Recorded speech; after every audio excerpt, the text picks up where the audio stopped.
Waalaikumsalam warahmatullahi wabarakatuh. Pertama-tama sebelum kita mulai pembelajaran kita hari ini, Ibu mau bertanya dulu, bagaimana kabarnya? Anak-anak semua baik? Alhamdulillah baik. Ya, semoga kita tetap semangat ya menjalankan aktivitas hari ini dan tentunya lebih semangat lagi untuk mengikuti materi. Ibu mau anak-anakku semua dulu untuk membaca doa. Siapa yang bisa pimpin temannya untuk berdoa? Teman-teman, mari kita baca doa sebelum belajar. Doa dimulai. Doa selesai. Anak-anak, siapa yang masih ingat dengan materi kita kemarin? Pantun. Apa lagi? Gangguan organ peredaran darah. Iya, gangguan organ peredaran darah. Sesuai dengan lanjutan materi kita pada hari ini, yaitu gangguan organ peredaran darah pada pembelajaran kedua. Namun sebelum itu, Ibu akan menampilkan media pembelajaran kita pada hari ini ya.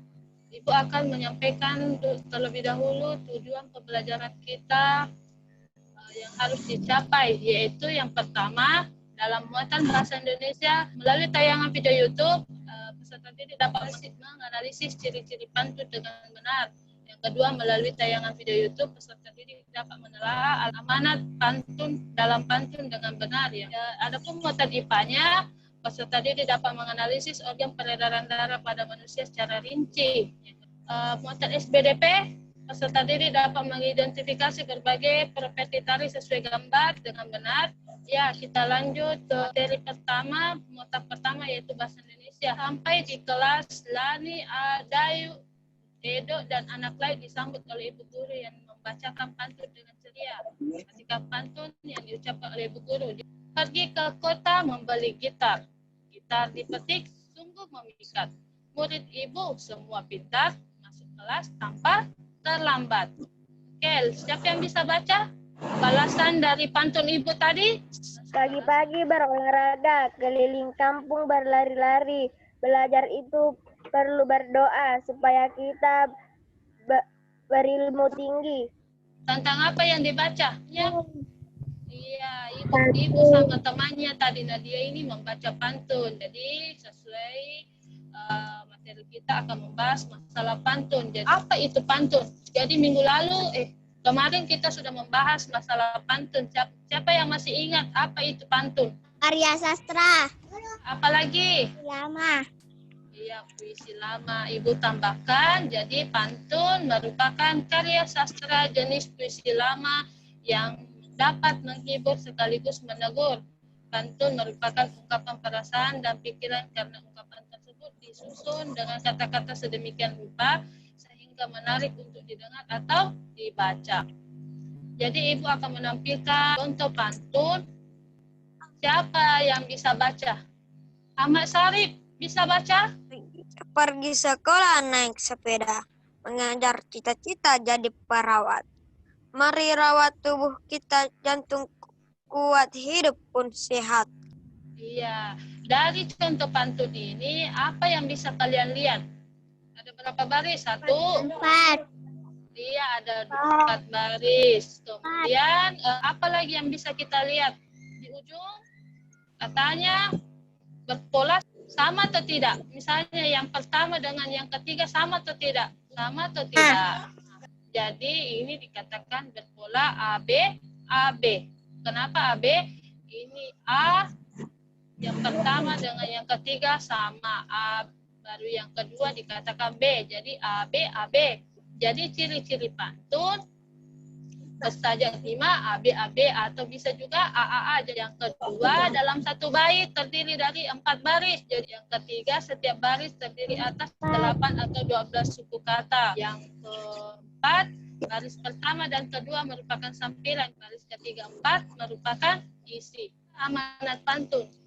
Pesan yang disampaikan penulis atau pengarang di dalam sebuah pantun, baik tersirat maupun tersurat, yang dapat berisi nasihat, teguran maupun hiburan. Jadi anak-anak, ada lembar kegiatan peserta didik atau LKPD yang harus anak-anakku kerjakan ya. Linknya akan Ibu berikan di WA grup ya. Kerjakan berdasarkan bagan di bawah ini.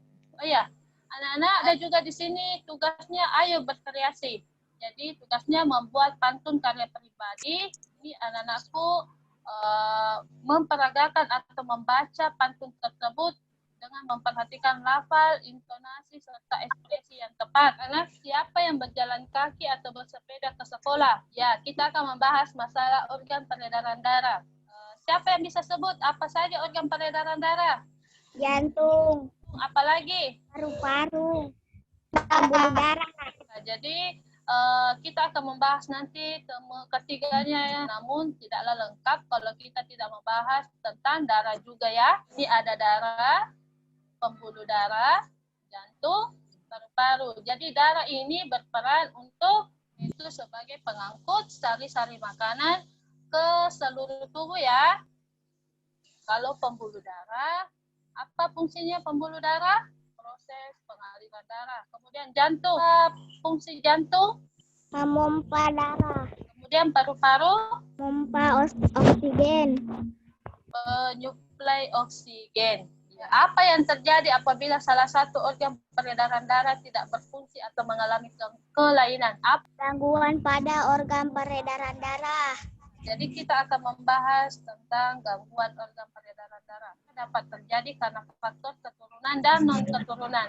Jadi yang kita bahas dulu yang pertama yaitu faktor non-keturunan. Pertama anemia. Apa itu anemia? Gangguan yang disebabkan rendahnya kadar hemoglobin dalam darah. Yang kedua, Tekanan darah rendah. iya tekanan darah rendah atau hipotensi. Bukan karena terjadinya penurunan tekanan darah. Yang ketiga apa? Tekanan darah tinggi, hipertensi. Iya, yang ketiga tekanan darah tinggi atau hipertensi. Kebalikannya tadi yang kedua ya, tekanan darah rendah. Jadi ini gangguan disebabkan karena naiknya tekanan darah yang disebabkan oleh penyempitan pembuluh darah. Apa yang keempat? Kanker darah, leukemia. Yang kelima apa? Untuk orang tua. Iya, ini merupakan gangguan organ peredaran darah non keturunan. Yang kita bahas selanjutnya yaitu gangguan yang disebabkan karena faktor keturunan. Yang pertama ada hemofilia. Jadi hemofilia ini gangguan disebabkan adanya kelainan yang menyebabkan darah sulit membeku jika terjadi luka. Jadi apabila yang kedua talasemia, gangguan ini bentuk sel darah merahnya tidak beraturan sehingga menyebabkan daya ikat sel darah merah terhadap oksigen dan karbon dioksida menjadi berkurang. Apa usaha-usaha yang dilakukan untuk mencegah gangguan organ peredaran darah? Olahraga. Apalagi? Makan makanan bergizi. Apalagi? Istirahat yang cukup. Hidup sehat.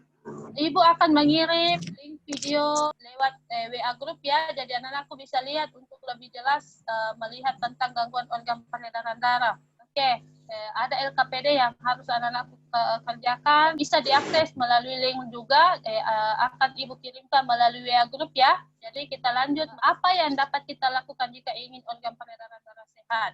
Banyak hal yang dapat dilakukan dengan tubuh sehat, yaitu tidak hanya dengan melakukan kegiatan sehari-hari, tetapi salah satunya adalah melakukan gerak tari. Jadi sebelum melakukan tari, kita harus mempersiapkan properti dahulu. Apa itu properti? Siapa yang bisa sebut? Properti apa saja? Kayu. Apalagi? Kipas. Sapu. Tari jenis properti dibedakan menjadi dua, yaitu set properti. Set yang kedua hand properti.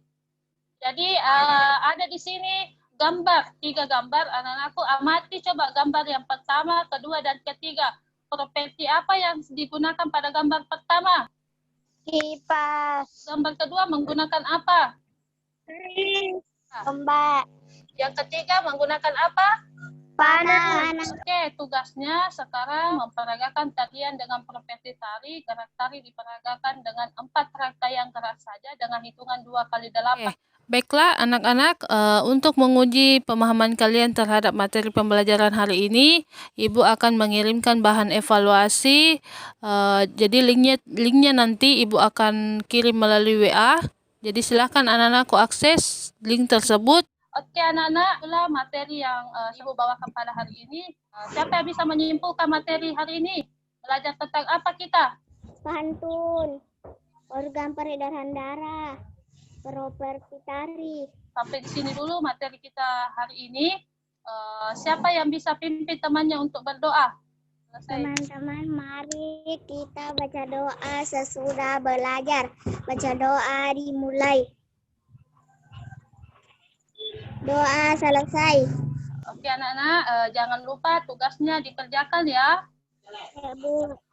Jaga kesehatan, ingat jangan lupa lakukan 3M, menjaga jarak, menggunakan masker, dan mencuci Tangan. tangan. Oke, Ibu tutup pembelajaran kita pada hari ini dengan ucapan Assalamualaikum warahmatullahi wabarakatuh. Waalaikumsalam warahmatullahi wabarakatuh.